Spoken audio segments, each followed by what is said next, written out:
Akong pangutan na pastor, yung manabal daan ta wild boy pata. Okay. Kanan binuhatan good or evil. Mhm. So, Then, saan ako pag sure pastor nga nuwas na ko, Okay. kung dili ko malalag sa impyerno. okay. So, Biblia akong itubag sa imo igsoon ha.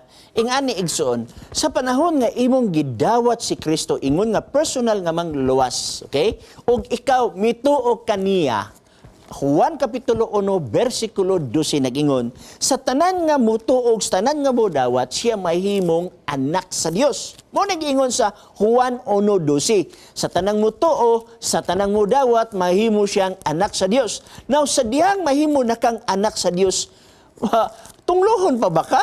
I-judge pa ba ka? Atong tanawon ang balaang nga kasulatan igsoon. Kaya ka magklaseng judgment igsoon, ay judgment nga ginahukman ka karon sa ubang mga tao karong panahon na nasa judgment sa gitawag nato pagbalik ni Christ. Pero adunay gisulti ang balaang kasulatan ni adtong mga tao nga nagdawat og nagtuo nga na kaniya. Roma Kapitulo 8 sa iyang bersikulo 1 mao ni ang giingon igsoon. Roma 8:1. Busa sila nga anaa kang Kristo Jesus, dili nakaron mga hinukman sa silot. Okay? Unsay gingon diha? Busa sila nga anaa kang Kristo Jesus, dili nakaron mga hinukman sa silot. So sa ato pa, once nga imong gidawat si Kristo, ingon nga personal nga manluluwas, dili nakahinukman sa silot. Kaya nga naman, ang Efeso Kapitulo 2, versikulo 8 nag-ingon, no? Kung imong basahon ang balaang kasulatan, pinaagi sa imong pagtuo mo nag-ingon.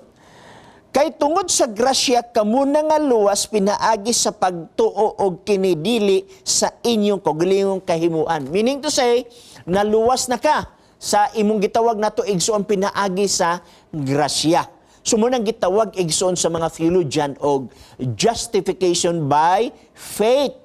So, naluwas ka, dili sa imong binuhatan, dili sa imong paghago, wala nimo na gipalit, gasa ka na sa Dios. No? Human nga ikaw naluwas, siyempre, mupakita ka sa imong gugma ngadto kang Jesus Christ. Mauna nga, sa sanctification process, imong response ngadto kang Jesus Christ, sumbala sa balang kasulatan sa Juan 14, versikulo 15, nagingon, si Kristo, if you love me, keep my commandments. So nagbantay ka og sugo, ang Adventista nagbantay og sugo, kay humana siya giluwas. Dili kay nagbantay mi og sugo aron maluwas.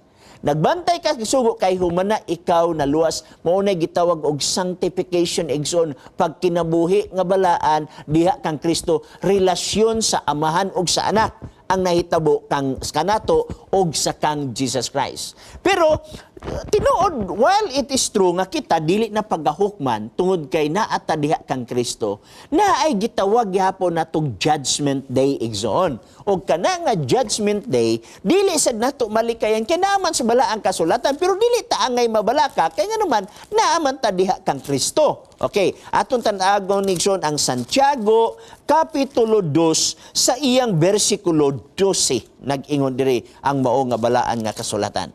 Okay? Kinahanglan managsulti ug managbuhat kamo ingon nga mga tao nga pagahukman ubos sa kasuguan sa kagawasan, kay ang hukom walay ko kaluoy alang sa tao nga wala magpakitag kaluoy, ngani ang kaluoy magadaog batok sa hukom. So na ay judgment day nga mahitabo igsoon kay nga naman kabalo biya ta, dili baya tanan nga nagdawat kang Kristo. Dili sad tanan nagdawat kang Kristo naghimo sa iyang kabubuton. Mamagani ang Mateo Kapitulo 7:21 nagingon, dili ang tanan magaingon kanako Ginoo Ginoo makasulod sa ginharian sa langit apan kadtong nagtuman sa kabubuton sa kuman nga naa sa langit. Okay, a follow up Sister Fairly. Pwede pa mga tanan? Yes, pwede pa. Pwede. Ang pangutan na pastor sa 1 John chapter 3 verses 22 to 24. Mauna ba na nga ang commandments nga gusto sa Ginoo nga buhaton nato kanang sa verse 23? Okay, 1 John chapter 1 John chapter 3 verses 22 to 24. Okay, 22 to paingos 24 akong basahon na.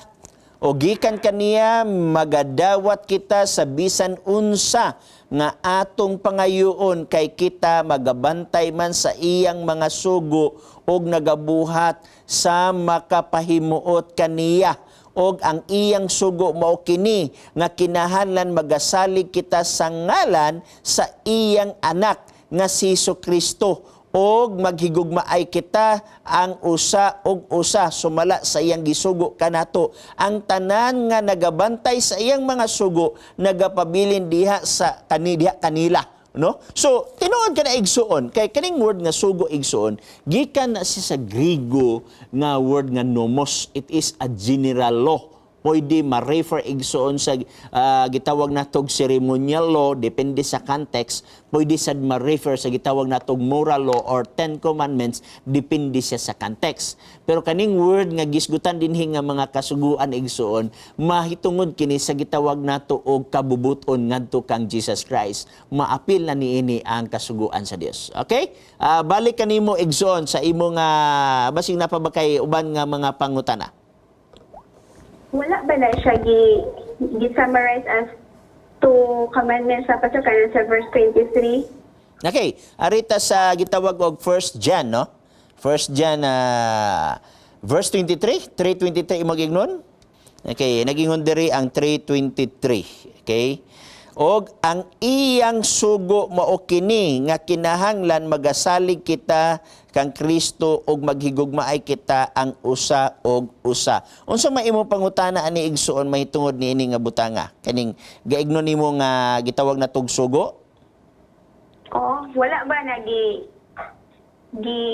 giusab na instead nga 10 tuna lang nga commandments? Okay, nga ni igsuon kining kasuguan sa Dios nga ingon nimo nga duha, ang gugma sa tao o gugma sa Dios. Akong ipasabot pinaagis Biblia. Tuguti ko nga mag-aabri sa balaang kasulatan aron imong masabtan. Dirita sa gitawag nato og Mateo kapitulo 22. Aron imong maaninaw pag-ayo ang mao nga mga punto nga gisgutan dinhi sa balaang kasulatan. Dili tas bersikulo 34, 22:34 sa Mateo. Apan sa pagkadungog sa mga Parasiyo nga napahilom niya ang mga Sadyusyo, sila na nagtapok 35 og usa kanila nga batid sa kasuguan may gipangutana kaniya aron sa pagsulay kaniya 36 mingon siya magtutudlo unsa man ang dakong sugo sa kasuguan.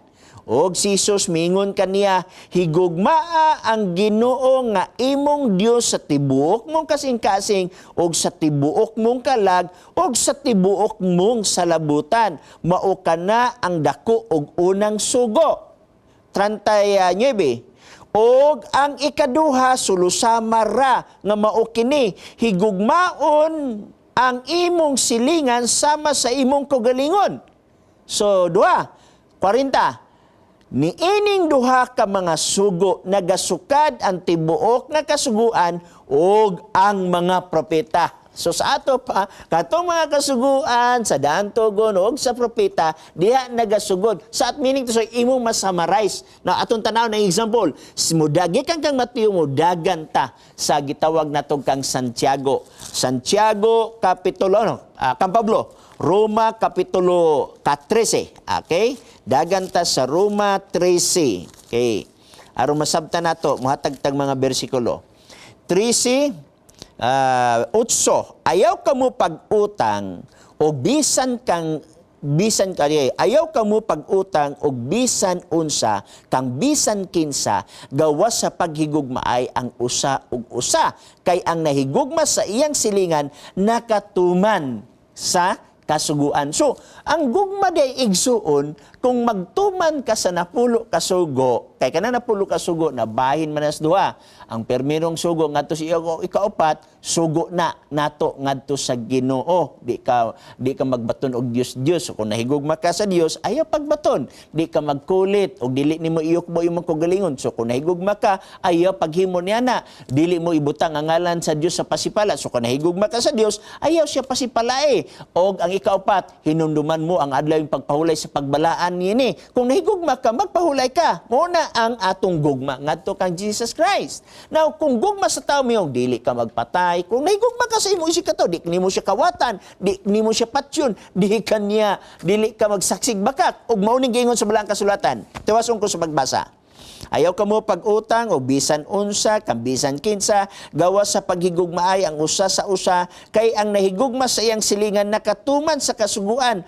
Ang mga sugo nga nagingon, ayaw pagpanapaw, ayaw pagpatay, ayaw pagpangawat, ayaw pagkaibog, ug ang bisan unsa pa nga mga sugo kini nalangkob ni ining mga pulungan nag-ingon, higugmaa ang imong silingan, ingon sa imong kogalingon. So sa ato pa, ang gugma nag-summarize na nasa usa ka sentence igsoon. Payong dili ka, kung payong higugmaon ni imong silingan, di mo siya kawatan, di mo siya patyon. Ang uban manggod Sister Ferlin, nagunahuna manggod, nga ang napulo ka sugo sa Old Testament ra na ang gugma New Testament. Unya ang napulo ka sugo dili na naangay tumanon kay ang gugma mo'y pulis na pulo ka sugo. Ako moingon adunay error ni ana nga pagsabot. Kay ang gugma igsuon sa Dios o gugma sa tao dili ra ni sa New Testament. Sa Old Testament pa gibalik lang ni Paul, gibalik lang ni Jesus Christ. Kay ang mga Hudyo litra por litra nagabantay sa sugo na wala ang ilang gugma kang Jesus Christ. So atong tanawon, dinhi sa daan tugon, naa naman yung mga sugo asukad pa kaniadto sa Old Testament? Yes. Atong tanawon igsoon kung naa naman na siyang mga sugua. Leviticus 18:19. Atong tanawon ang sugo sa una kining gitawag og higugmao nato ang atong silingan, no? Tanawon ang balaan nga kasulatan aron atong masabtan ang giingon sa balaan nga kasulatan. 19 bersikulo 18 sa Levitico nag-ingon, dili ka magpanimalos ni magbaton og pagdumot batok sa mga anak sa imong katawan, kundili hinuon higugmaon mo ang imong isig katawo ingon sa imong kaugalingon. Ako mao si Jehova. So higugmaon nimo ang imong isig katawo sama sa imong kaugalingon naa daan sa daan tugon. Gibalik lang na sa bagong tugon kay nalimot ng mga Hudyo. Ang Ten Commandments nas daan tugon, gibalik sa Old New Testament kay nalimot ng uban. Ang gugma naagyapon sa daang tugon kay daghan usab ang nakahilimot. Mismo gani karong panahon na sayon na kay ipatay og tawo kay nawala nga tong gugma, nakalimutan niya ng mga puntuha. Now ang gugma sa Dios naa na ba sa daang tugon? Yes. Deuteronomio kapitulo 6 bersikulo 5. Aton tan-aw noon sa gingon sa balaan nga kasulatan. Biblia lang atong patubagon, sister. Deuteronomio kapitulo 6 bersikulo 5 nag-ingon, og higugmaon mo si Jehova nga imong Dios sa bug-os mong kasing-kasing og sa bug-os mong kalag og sa bug-os mong gahom. So naa na. Ang uban magunagunaw na, bagong sugo karong sugo na gugma, sumala sa daang bagong tugon. Ang napulo ka sugo, daan tugon. So atong nabasa nga ang gugma, naada gyapon na sa daang tugon igsoon. Okay, na kay follow up Sister Ferlin.